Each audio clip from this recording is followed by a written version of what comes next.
So ladies and gentlemen, welcome back to the TCM community, and today we're here in Medellín, Colombia with Yeanni Calor. She's a third-year medical student at the University of Health Sciences here in Medellín, Colombia. So welcome. Thank you. Thank you for your time. You're welcome as well in this beautiful city. It's a great city. I'm gonna have to be back here. Okay. So the interesting thing I found here in Colombia is that integrated within the regular healthcare system and also in the educational system is that there are a lot of natural medicine is implemented, right? Yes, that's correct. I think that has a lot to do with the indigenous background that Colombia has. Mm-hmm. But since they're implementing those techniques that were used before back in the day with modern techniques, that creates like a new type of medicine. And I think it's very nice to see how they're creating both sides and mixing it together and integrating it. Yeah. It's very nice to see that. We can see that especially with the way they do prescriptions for patients. They don't always go immediately to pills and all that type of stuff. They usually start with the diet of the patient, and that includes like you said before to me, like you mentioned, herbs and spices. They usually look at the diet of this patient, and then from there they work on what's going to be best for this patient.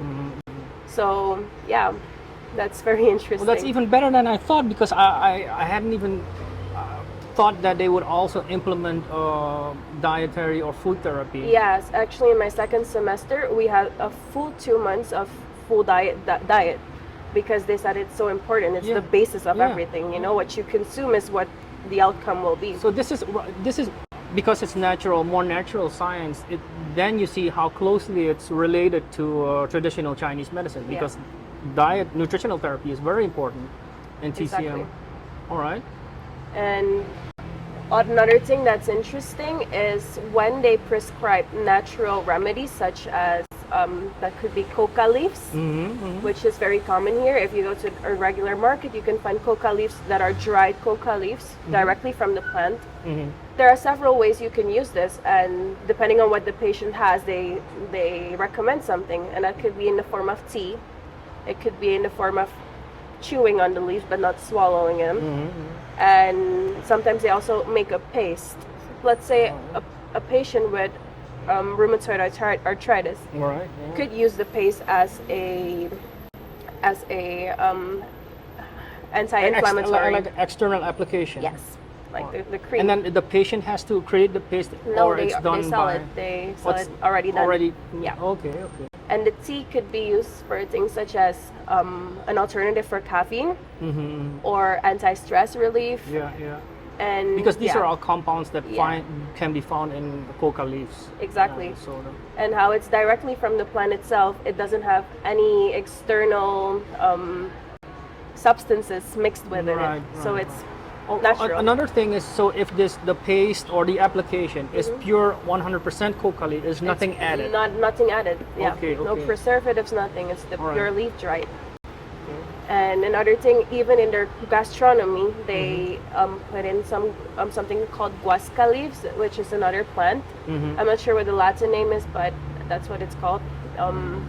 They put it in soups, and it's said that it cures fever as well as headaches and pox. Okay. So I think it's interesting how, because Colombia is one of the countries with one of the most variety in plants and animals and fruits and stuff like that, but we're talking about plants now. So I think they're making use of that too, since they have that direct access to those plants. They make the most use out of that.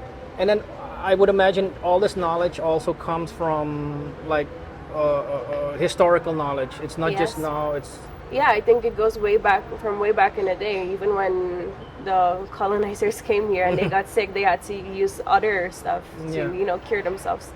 So I think it goes way back, and it's all written here, and they're already not only aware, but they're already used to it. It's like second nature to them. yeah, yeah, yeah.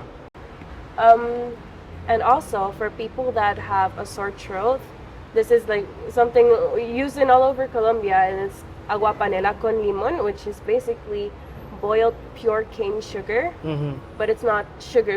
It's from the cane itself, and with lemon. And it's very effective. They even sell it in pharmacies, you know. If you go to that's a very interesting thing here too. I was just sick and I was buying coughing syrup, right?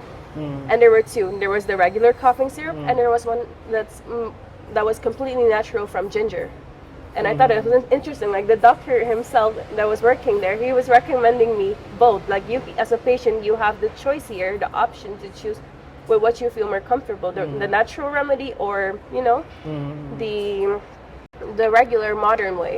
So That's great. They're really great. implementing the natural resources and not excluding them from No, a specific not at medical all. science. So that makes the patient stay open-minded too about both Yeah. options and Yeah. let them know that both of them exist. Yeah, yeah. Because I feel like in lots of countries, the patient doesn't even know there exists another way. You know. Right. So they're not excluding that here. Yeah. That's nice. That's great. And then, speaking of natural herbs, there's a lot of here in Colombia. You, in your fixed program, you also have a program to go to the indigenous. Yes, so very often in most medical universities here in Colombia, all fourth year, fifth year students get sent to remote areas in Colombia. And in those remote areas, the students, they face several challenges such as, well, since they're in a remote area, they don't have direct access to pharmaceuticals. So they have to be very creative and use the knowledge that they have, in theory, like the natural, how they can cure these patients in remote areas. Yeah. But that's one thing.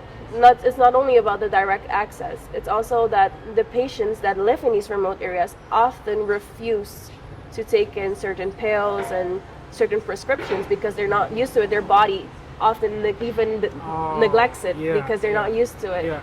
So let's say someone that has lived remote whole their life, they're not used to preservatives. They're not used to anything that's processed. Yeah. So the moment they take in these pills, their body or neglects it or they get these weird side effects. So for them, it's not an option. So I think this is very nice for us medical students that we get face this challenge here to really think outside of the box and see and use our brain and common sense. What do we have on Earth itself to use as a solution? Yeah, it's great. It makes you more resourceful Exactly. in certain situations. But so I'm wondering now, for how long did they drop you there? For how long do you have to stay in the? Well, I personally didn't go yet, but I did hear experiences from people, and they have to go for sometimes a week, and then they come back to the city, and have to go for a week again and come back to the city. So it works like that. Okay. It's not like they dropped you there for 5 months. No, although that can happen, but depends on how remote it is. If it's very remote, they won't do that. But if it's not that remote, it could be that they leave you there for a while. Okay. And even it also depends on if the students like it or not. Because let's say a particular student likes working that way, then he can stay. Yeah, you know? still have a choice, of You course. still have a choice, of course. alright. Everyone has to do it, but you have a choice on what do you like more, of course. Yeah. But no, and there was even a study here about cancer patients and drinking grass. Drinking what? Grass. Okay. So like a specific type of grass. Yeah. But grass has a lot of benefits to a specific type of grass. I don't know if in the Asian culture they use grasses Yeah. too. There are grasses, definitely, Yeah. but in dried herbal form. For example. of It's course. not like fresh No. grass No, not like off that. the ground. No, they dry it and then they mix it and drink it. Oh yeah. Like Okay. here. All right. And it's said to have lots of benefits for cancer patients. Yeah. So I love how they, have both sides integrated in their system. I like it. Well, me too. Obviously, we could probably go around for go on for hours. Yeah. But the thing is, what I like the most is that it amazes me that it's the way they integrate natural medicine here is for a non Asian country is it's very unique, and because in China, of course, it's integrated. Yes. It's fully integrated. It always has been. You always have a choice. Yeah. Always has been. But for a non-Asian country, a non-China, Exactly, and I think the moment they would get introduced to the Chinese medical, how do you call it? Medical system. Yeah. It would open a lot of ways for Colombia too, because then they would integrate two types of ways. It's more cost effective anyway. Anyway, yes. Yeah.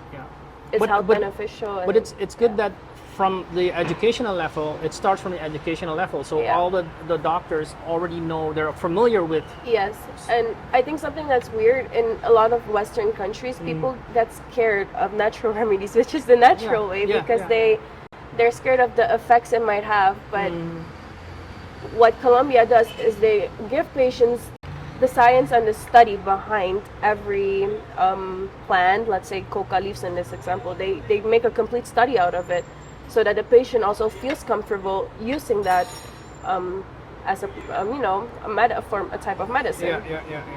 And I feel there's a lack in So some countries what of you're that. saying is, even though it's natural medicine, and normally in most Western countries, they make natural remedies or out to be like hocus pocus because there's no science behind it. But here they explain the science behind it. Exactly, that's what they do here. They put the science behind behind these things, which makes not only the patient feel more comfortable with it and make it seem less hocus pocus, like you said. And then it's more accessible. More accessible. And I think it would be great if the world started being a little bit more open-minded about these natural remedies, because this is what we have access to. But this is where medicine comes from. It's where natural it comes from remedies. there. That's where the origin is. So if we start looking at it that way instead of the hocus pocus thingy, well, basically it would be very nice. Natural medicine, allopathic medicine, it doesn't matter. It's all medicine. It's all medicine. And it's all to cure people for the benefit of the health of people worldwide. And I think it should be a right for every patient to choose what they want as their cure, you know? Yeah. Well, that's great. Like I said, we could go on for hours, but hopefully I'll be back here next year, and we could see your progress. Yeah, that would be great. Maybe you've already been to one of those maybe. All right. Yeah. So thank you, everybody, and we'll see you next time on the TCM community. Ciao. Ciao.